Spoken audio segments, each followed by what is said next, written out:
In this video, we have a guest speaker whose name is Dr. Jimena Pascual. She is a professor of industrial engineering working at a university in Chile, and she teaches simulation. It's her area of research and of interest. And she's going to demonstrate for you the power of Simio in modeling an emergency department at a hospital. And we're excited to have you. So, Jimena, I'm going to pass the mic over and let you go at it. Thanks, Tim. This example I work out with my students, and it's on the books Semio and Simulation by Smith, Sturrock, and Kelton. And it talks about an emergency department that receives four types of patients. First, patients arrive, and after a process of triage, they are classified into routine, moderate, severe, and trauma patients, each of which follow a different path through the system. For example, routine patients go first to registration, and afterwards they wait for an exam room to be seen by a doctor or nurse, and then they leave uh, the system after this basic treatment. Severe patients, on the other hand, are after triage, they still go to registration, they wait to be seen by a nurse or doctor in the exam room, and then they go to a treatment room before leaving the system. These patients have different priorities in the system. Trauma patients are more severe, and therefore they are serviced earlier, for example, at the treatment room. Um, Later, afterwards, severe and moderate, and finally, routine patients are the least prioritized in this system. Each step of the process has a service time that is different for different kinds of patients. And in the exam room, for example, the patient can be seen by a doctor or a nurse. In the exam room, the preferred provider is the doctor, but if no doctors are available, a nurse can perform the exam. On the trauma room, on the other hand, you need two providers, a doctor and a nurse or a doctor. And in the case of the second provider, the preference is given to the nurse. So hopefully the team would be a doctor and a nurse together. Finally, the treatment room is the services provided by a doctor and a nurse. So in this basic system, what we're interested in is to evaluate the cost of service regarding the number of rooms that are available, the number of doctors and nurses that service in a given day. We also wish to measure patient satisfaction, and this particularly means measuring the waiting time these patients have. In particular, they are interested in measuring how long it takes from the arrival to the patient to the time they see the first doctor or nurse, either in the exam room or in the trauma room, and also what time they spend waiting for the treatment in the treatment room.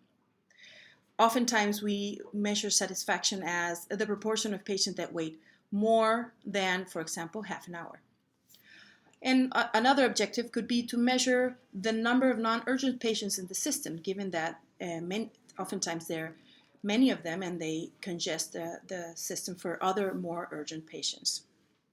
So the model in Simio is like this, very similar to our conceptualized model that I just showed. It starts with a source where all patients arrive at, and afterwards, the triage is the sign-in step, where patients are assigned a different type based on a ratio of arrivals, that is data that we know for the system. And later, they are sent through the system following a path that is different for each patient, depending on their classification.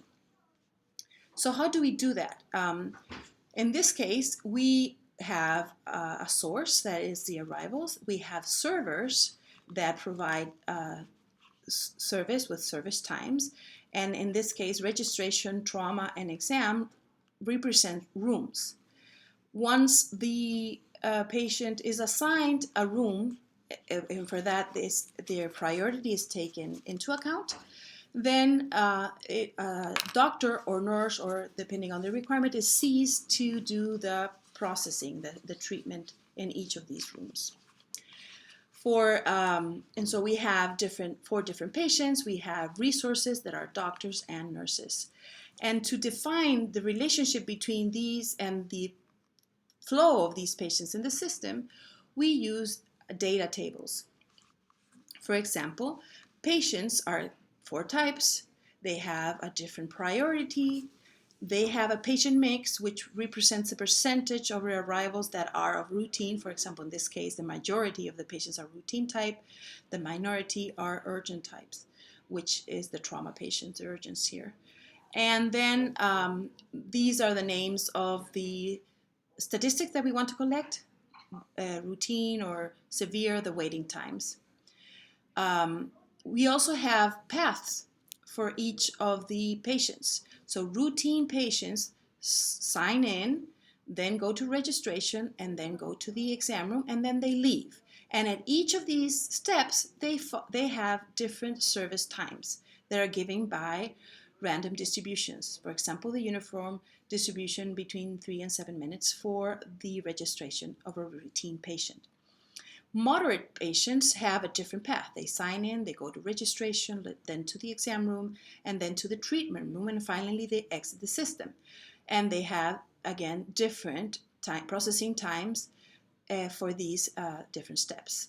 Then we have the severe who follow a different path, and finally the urgent, which we call the trauma patients that sign in, go to the trauma room, go to the treatment room, and finally they exit. And with that, then we can follow the process. I'm going to play this for you to see how it goes. So we have different patients defined with different colors so that we can interpret what's going on. We also have definitions for the capacity of the rooms and the doctors. Here on our right, we see that we have 3 doctors, 6 exam rooms, 6 treatment rooms, 2 trauma rooms, and 8 nurses in this particular run. Now, to accomplish the combination of having a room and a doctor or a nurse, for that we do what is called a process. I'm going to stop this here. Processes then are instructions. For example, in the exam room, I define exam capacity based on information from our design of experiments. The priorities, etc. These are the links to the tables I just showed you. And we also have instructions what to do when a patient arrives to the exam rooms. So before processing, I'm going to do something, an add-on process. And after processing, I'm also going to add on a process. And that allows me the flexibility to modify any of the basic modules from the standard library. In CMU, I can add any detail that pertain to my system that I want to add. And you do that through processes.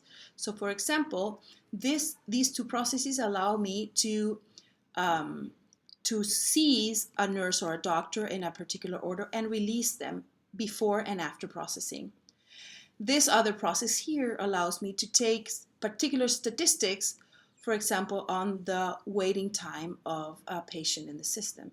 So I can add any statistic that I want. I can add any process that I want to make my model as close to reality as possible. Finally, when we set up a model like this and we verify that it's running correctly and it is close to reality in terms of the output parameters that we're trying to measure, we set up an experiment. Most of the time, these experiments look to improve my system. In this example, I'm showing a design that has 10 scenarios, each of which, in this case, have the same parameters for doctor capacity, exam capacity, treatment, and trauma capacity, but is varying the nurse capacity. This is a very simple design of experiments. Of course, we could make it more complicated by adding any combination of these parameters to the design. And we're measuring here aspects of our interest, which were the waiting times based on different patient types, waiting times, a cost function, and in this case is a toy model with a cost function that is based on the use of the capacity, and also on a service level, which is based on waiting times for patients. So if we see Uh, as we increase the nurse capacity, the total cost seems to be increasing first, and then it decreases, particularly dramatically between the third and the fourth nurse that we've added. This is because in this particular model, the weight of the service time to pay, waiting time for patients had a factor that was strong enough that if we did reduce the waiting time, the cost is going to reduce dramatically. So when we add the fourth nurse, we see a dramatic improvement of that. But we cannot keep adding and adding nurses because eventually the cost is going to start rising again, as we can see at the end of this list. We can also show these results as responses of box and whiskers. In this case, let's see if we can see it a little better. So these are the 10 scenarios. We see the first two are very high in terms of total cost that we're showing here. And as we increase the number of nurses, this total cost decreases. So this box and plot result for each scenario shows this yellow dot that is the average for the 10 samples that we ran. This is a simulation with only 10 iterations, which is not much really.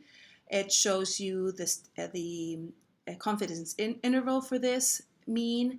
It also shows you the 75th and 25th percentiles. And this allows you to compare whether there's statistical difference between scenarios. And it allows you to choose not necessarily the scenario that has the minimum cost, but with this range and perhaps with other information you might have of the system that is not included in a model, you could choose perhaps to have only 6 nurses or to have more. So this gives you organized information to evaluate your design of experiment.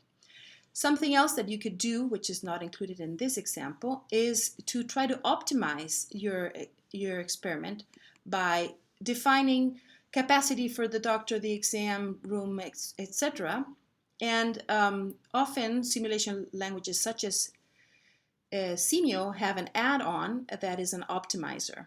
OpQuest is called. And this allows you to set up an experiment with an objective, for example, minimizing cost or minimizing time, subject to the values of these control parameters. And you can let the heuristics embedded in this optimizer take over your simulation, varying the control parameters until it finds an optimal solution or until a certain amount of time of running this has passed.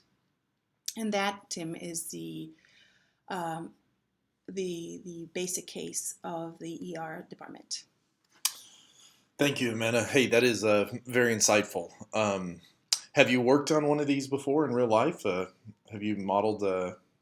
I have modeled an ER with some colleagues from a different university, and the objective of that was to actually help the design of the space.